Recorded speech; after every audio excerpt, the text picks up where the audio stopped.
খুব অল্প সময়ে এবং অল্প কিছু উপকরণ দিয়ে খুব দুর্দান্ত স্বাদের এবং স্বাস্থ্যকর একটি জেলো পুডিং তৈরি করা যায়। সেটি হচ্ছে নারকেলের জেলো পুডিং।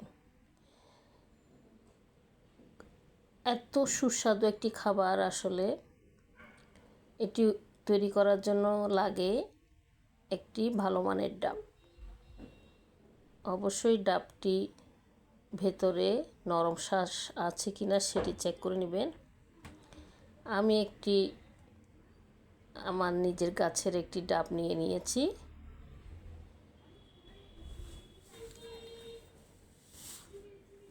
এখানে আমার প্রায় 3 কাপের মতো পানি হয়েছে।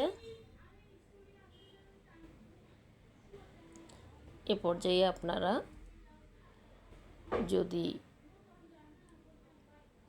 পানিতে ময়লা থাকে তাহলে ছেঁকে নেবেন।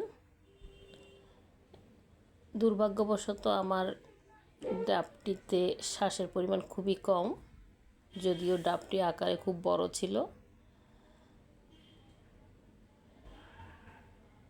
তো যা আছে তাই আমি ডাবের শ্বাসগুলো নিয়ে নিচ্ছি।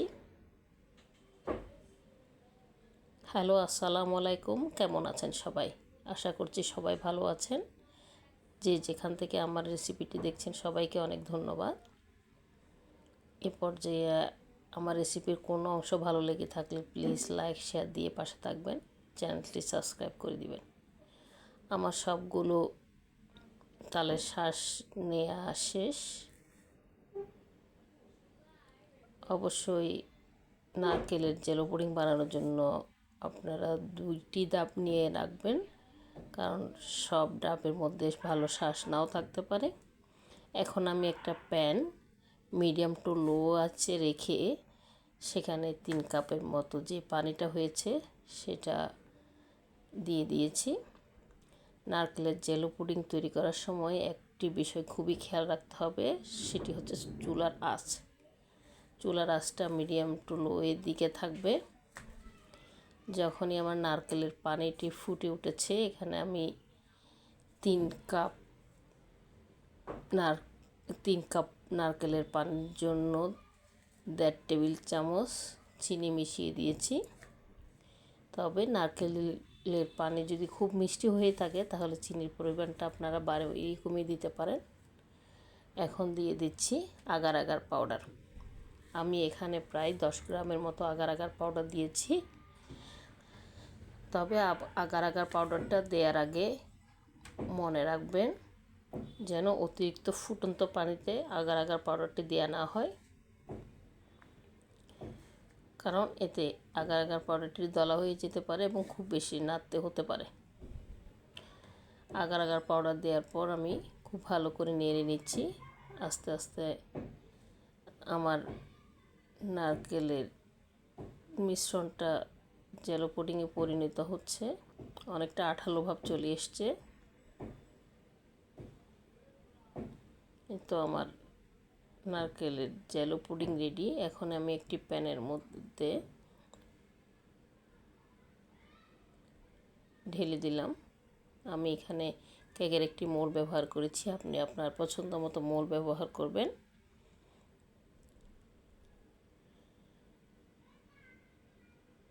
আমার যেহেতু তালের শ্বাস কম ছিল তাই আমি এখানে আগের থেকে কুড়ানো কিছু নারকেল দিয়ে দিয়েছি।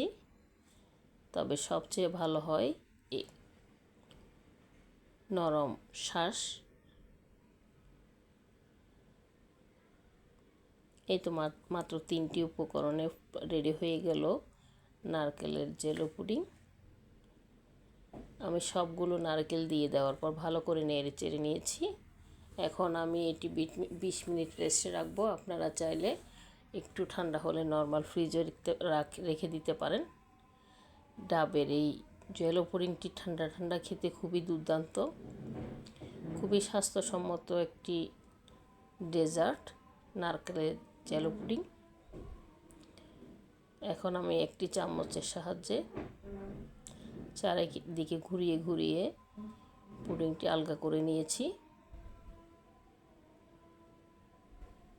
এভাবে একটি প্লেটের মধ্যে প্রথমে আমি সার্ভ করে নেব।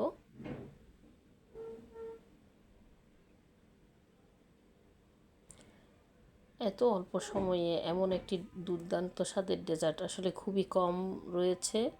খুব কম উপকরণ এবং কম সময়ের মধ্যে এই রেসিপিটি করা যায়, যার কারণে স্বাদের দিক দিয়েও খুবই স্বাদের হয়ে থাকে এই পুডিং। যে আমি এখন উল্টিয়ে নিয়েছি, আপনারা চাইলে এভাবেও খেটে নিতে পারেন।